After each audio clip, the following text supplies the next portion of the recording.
suis content de vous retrouver. Aujourd'hui, on parle du dos, on parle de douleur au dos, on parle d'articulation. Vous le savez, les conseils que je vous donne ne remplacent pas ceux d'un professionnel de la santé. Je vous invite à en consulter un.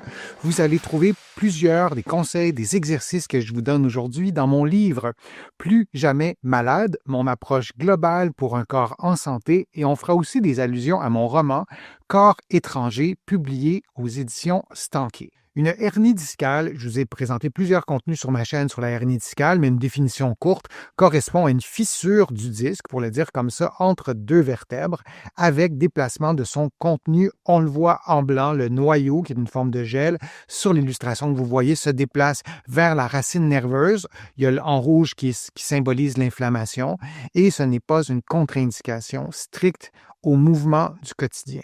Je vous dis toujours sur ma chaîne que les exercices qui reproduisent la douleur, qui augmentent de la douleur, vous ne les faites pas. Les exercices que je vous propose sur ma chaîne, je ne vous ai pas évalués.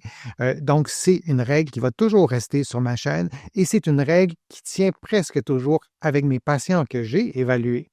Dans certains cas bien spécifiques, bien contrôlés, bien maîtrisés jusqu'à un certain point, on va tolérer un peu de douleur pendant les exercices, mais en ce moment, ce que je dis, c'est que lorsqu'on a plutôt une hernie discale, ce n'est pas une contre-indication stricte au mouvement du quotidien. Et au centre de l'illustration, on voit la moelle épinière, ça ressemble à un petit papillon peut-être. Ça, c'est la moelle épinière et on peut voir l'os de la vertèbre et on voit surtout le disque au centre engendre le système nerveux. Chez beaucoup de personnes, la hernie ne provoque pas de symptômes, surtout si les racines nerveuses et les nerfs avoisinants ne sont pas comprimés, ne sont pas irrités. Là, je vous montre deux nerfs qui dansent ensemble et qui se tiennent la main. Bien, des nerfs, c'est un peu ça. Ils sont en contact les uns avec les autres. Il y a de l'influx nerveux qui circule, pour simplifier, d'un nerf à l'autre. Et je vous l'ai déjà dit dans d'autres contenus, un nerf doit avoir sa propre mobilité. Je vous ai mis un nerf qui danse, mais le nerf qui est une structure physique doit pouvoir être mobilisé, doit pouvoir bouger facilement. Donc, quand on a une hernie discale et la hernie n'irrite pas et ne comprime pas, bien, peut-être qu'on n'a même pas de douleur liée à ça. Le mouvement peut même favoriser la récupération. Par exemple, l'activité physique adaptée, le mot adapté est important, encadrée par un professionnel, aide à soulager les douleurs et prévenir leur aggravation. On peut commencer par des exercices de respiration. Le diaphragme que je vais vous montrer ici, si je trouve le... Oui, c'est ça. Le diaphragme, c'est le muscle de la respiration. Vous voyez en bas, c'est une coupole. Au centre de la coupole, un peu en bas, est-ce que tout le monde le voit? Les petites tentacules qui s'appuient, qui s'attachent sur les vertèbres. Donc, votre muscle de la respiration, le diaphragme, s'attache à des liens anatomiques directs avec la région lombaire, avec le bas du dos. Donc, des exercices de respiration, c'est déjà un mouvement parce que lorsque vous respirez, les côtes bougent, le dos bouge un peu. Il y a des exercices qu'on peut faire au lit. Je vous parlais de mes patients Dieu merci, ça n'arrive pas très souvent, qui ont des douleurs vraiment très, très violentes et je les vois à domicile. Ils sont alités, mais on fait des exercices de respiration. On peut faire des exercices avec les bras, on peut faire des exercices avec d'autres régions du corps qui ne font pas mal. C'est important. La douleur, ce que ça fait, entre autres, une douleur forte, c'est que ça tend tous vos muscles. C'est une façon que votre corps a trouvé pour vous protéger. C'est comme si votre corps vous dit « je ne veux plus bouger ». Et cette contraction-là, cette tension souvent fulgurante, aussi fulgurante que la douleur que vous ressentez, peut être aussi relativement rapidement contre-productive parce que la tension elle-même va générer de la douleur. Je ne dis pas que les tensions sont là pour rien, mais donc des exercices de respiration, ça peut être intéressant. Il y a beaucoup de mouvements, de contractions, d'exercices qu'on peut faire qui n'augmentent pas la douleur. Et c'est comme ça qu'on se réapproprie le mouvement. C'est comme ça qu'on peut retrouver notre vie normale. Et non, ce n'est pas nécessaire de tout arrêter, de mettre une croix sur tout. Je vous donne quelques conseils. 3 mots-clés: décharge, dosage et surveillance. Je vous explique chacun de ces mots-là en mettant aussi en contexte qu'il y a des hernies discales qui ne se traitent pas. Des hernies discales, vous avez vu le gel qui est déplacé. Parfois, il y a tellement de gel qui est déplacé, qui n'est pas juste déplacé, qui est à l'extérieur du disque, qui comprime le nerf de façon importante, qu'il y a des signes neurologiques, par exemple des paralysies, de l'incontinence, par exemple urinaire ou fécale. Il y a des signes neurologiques qui font en sorte que dans ces cas-là, c'est une urgence médicale. On veut que la personne soit opérée le plus rapidement possible. Ces cas-là, si on prend tous les cas d'hernie discale, ils ne sont pas fréquents. Il n'y en a vraiment pas beaucoup, toute proportion gardée. Si ça tombe sur vous, ça ne sera pas une bonne nouvelle. Ça sera tout un défi dans votre vie de relever tout ça. Il se relève, le défi. On a une intervention chirurgicale, mais dans la grande majorité des cas, les hernies discales, soit qu'elles ne font plus mal, qu'elles se résorbent d'elles-mêmes ou en suivant un traitement qui est efficace. Il y en a plusieurs.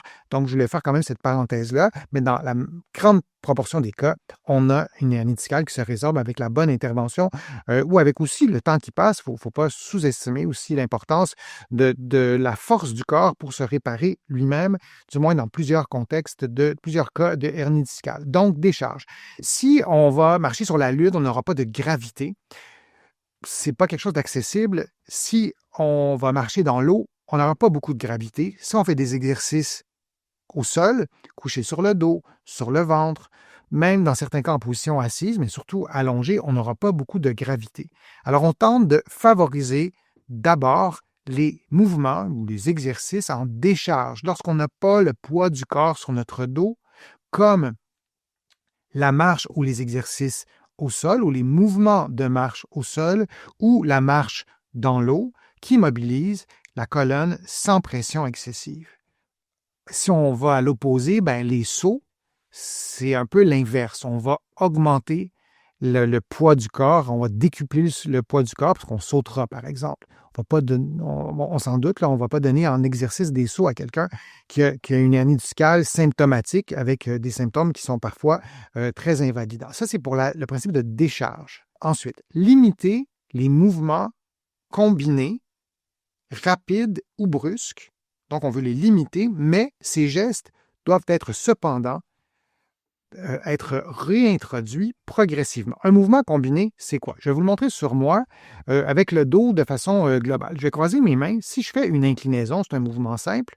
Si j'ajoute une rotation, c'est un mouvement combiné. Je pourrais me pencher vers l'avant, toujours les mains comme ça, vous pourriez le faire en ce moment, et ajouter une rotation, c'est un mouvement combiné. Dans la vie de tous les jours, on fait plein de mouvements combinés, par exemple dans l'entretien ménager. Lorsque vous faites votre lit, vous faites un paquet de mouvements combinés, souvent rapidement, souvent enchaînés les uns avec les autres. Lorsqu'on a eu une hernie discale symptomatique, on a eu de la douleur, parfois d'autres symptômes, on est en condition de réadaptation, ça va un peu mieux. On ne veut pas introduire les mouvements combinés trop rapidement ou trop brusquement. Les deux mots sont importants. On ne veut pas s'interdire de faire des mouvements combinés. J'entendais parfois des gens qui disaient, là, sur ces mouvements, on m'a dit de ne plus les faire, les mouvements combinés. C'est impossible. On ne peut pas vivre dans nos occupations, dans notre vie de tous les jours sans faire de mouvements combinés. On va être prudent, on va être conscient qu'on fait un mouvement combiné, mais il faut justement rééduquer ces mouvements-là. Et la rééducation se fait dans l'amplitude, se fait dans la vitesse du mouvement et ça se fait aussi dans la combinaison des mouvements. Donc, on peut commencer par faire des mouvements de flexion en premier, ensuite rééduquer la flexion avec la rotation au bon moment, idéalement en étant accompagné, mais on veut doser, c'était le deuxième mot que je vous proposais, dosage. Il y avait décharge qui était le premier mot. Le deuxième mot, on veut doser tout ça, notamment dans la vitesse, dans l'amplitude, mais il faut rééduquer les mouvements combinés. C'est vraiment important. Et le troisième mot, surveillance. Je vous ai mis une tour de surveillance, une tour d'observation plutôt. Donc, observer les réactions du corps après l'activité, après l'exercice. Une douleur qui s'atténue rapidement est relativement fréquente, mais si elle persiste ou s'amplifie, il vaut mieux en parler à votre professionnel de la santé. Donc, si vous faites un exercice ou même une activité physique, ça réveille un peu de douleur, mais ça s'en va tout de suite et vous pouvez même dire que c'est beaucoup mieux que la semaine passée parce que la semaine passée, lorsque je faisais X activités comme faire la vaisselle, des choses qu'on fait, là, qu'on ne peut pas se dire je ne fais plus rien du tout. Donc, faire la vaisselle, j'ai l'impression que j'ai 2 fois moins mal que la semaine passée. J'ai travaillé en thérapie, par exemple, et par vous-même, peut-être telle mobilité, tel muscle, telle activation de tel muscle, peu importe, et vous vous voyez que ça s'améliore de semaine en semaine, ça va. Si c'est l'inverse, vous faites un mouvement, un exercice, une activité et la douleur s'amplifie, que la douleur s'amplifie 2-3 heures après et que ça reste toute une journée, ça, c'est pas quelque chose de positif. On veut comprendre ce qui se passe, on veut en parler aux professionnels qui nous suivent et dans la plupart des cas, on va reculer, on va réembobiner la réflexion dans le dosage, dans la décharge aussi, peut-être revenir à des façons de rééduquer sans mise en charge ou d'y aller plus progressivement ou dans le dosage, dans la vitesse du mouvement ou dans l'amplitude des mouvements, par exemple. Donc, décharge, dosage, puis surveillance ou réévaluation, d'être vigilant jusqu'à ce que notre rééducation soit terminée. Et elle est terminée lorsqu'on a réintégré nos activités physiques, nos activités quotidiennes, avec des stratégies de compensation ou non. On est arrivé à tout réintégrer et la vie reprend son cours. Je vous remercie de votre présence, je vous remercie de vos questions. C'est toujours vraiment un grand plaisir de vous présenter ces contenus. Vous allez trouver beaucoup d'informations sur mon site web, le www.denisfortier.ca. Vous pouvez vous abonner gratuitement à l'infolettre. Vous allez trouver aussi beaucoup d'informations dans mes livres, notamment Plus jamais malade, mon approche globale pour un corps en santé. Vous allez aussi trouver d'autres, tous mes livres en fait dans les librairies ici au Québec, au Canada, en librairie, mais aussi sur le web. Et vous allez trouver plusieurs de mes livres aussi en France et de l'autre côté de l'Atlantique, notamment mon livre Corps étranger, qui est un roman publié aux éditions Stanquet. Merci de votre intérêt. Merci de vos contributions. Sans elles, vous le savez, je ne pourrais pas vous présenter autant de nouveaux contenus. Je suis Denis Fortier. Je vous dis à une prochaine fois. À bientôt.